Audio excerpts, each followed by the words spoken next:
Mirë se erdhe në botën ku askush nuk është i pafajshëm.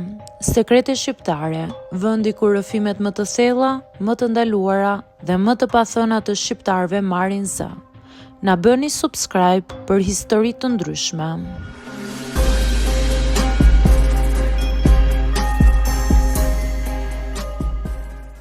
U takova me dikën nga rrjetet sociale dhe gjithçka u kthye në maks.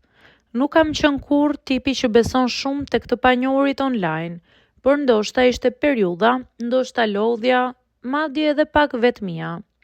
Një mbrëmje ndërsa rija në dhomë duke bërë scroll në Instagram, më doli një mesazh nga një llogari që nuk e kisha parë kurrë. Më duke shumë e mirë, do kisha qejf të njihja. Fotot e tij ishin të rregullta, profili i pastër dhe dukej shumë i edukuar. E lash mesazhin pa përgjigje. Të nesërmen më shkroi përsëri.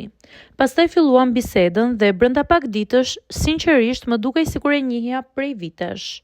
Më dëgjonte, më mbështeste, më pyeste për gjithçka. Ishte i butë, i sjellshëm, i qetë, krejt ndryshe nga njerëzit që kisha në jetën reale. Pas 2 javësh më tha, po kaloj nga Tirana për punë, a dëshiron të pim një kafe?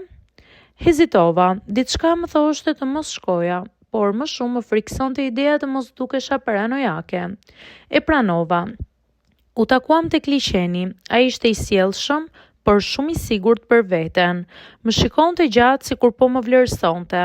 Pyeste gjithçka për mua, por për veten jepte përgjigje të paqarta. Në një moment më tha, ti nuk duhet të rish vetëm.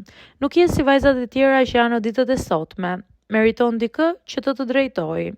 Ajo fjalë të drejtoj më ngeli në mendje, por e lash pas. E justifikova, i thash vetes që ndoshta fliste me përkujdesje dhe jo me kontroll. Në fund të takimit më tha, mos fol me askënd për ne derisa të jemi të sigurt se çfarë jemi. U çudita, por përsëri e injorova. Që prej asaj dite filluan ndërrimet. Ai donte të dinte ku isha, me kë flisja, pse nuk i përgjigjesha menjëherë, pse kisha postuar një foto pa e pyetur. Në fillim e mora si vëmendje, pastaj filloi të më kthej në ankth.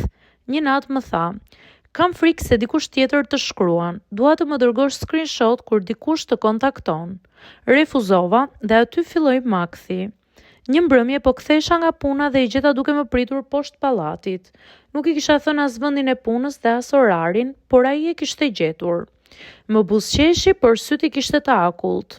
Nuk më pëlqen që nuk po më dëgjon. Unë e di që është më e mira për ty.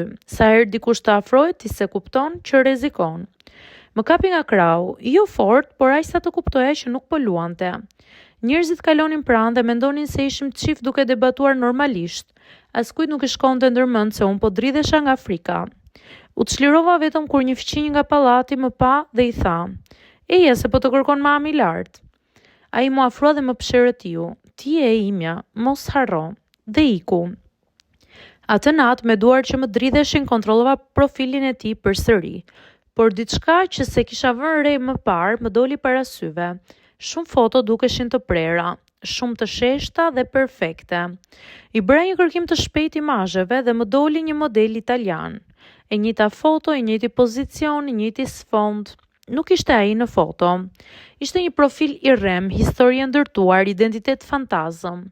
Dhe ai njëri poshtë pallatit kishte qenë dikush krejt tjetër që e kishte dërguar ky që kishte profilin.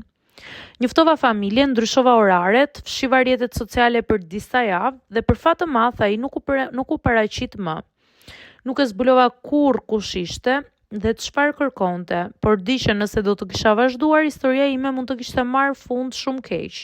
Sot kur më shkruan dikush online, sado i sjellshëm dhe i rregullt, unë kujtoj sytë e atij njeriu atë natë dhe kuptoj se jo gjithçka që duket e bukur është e sigurt.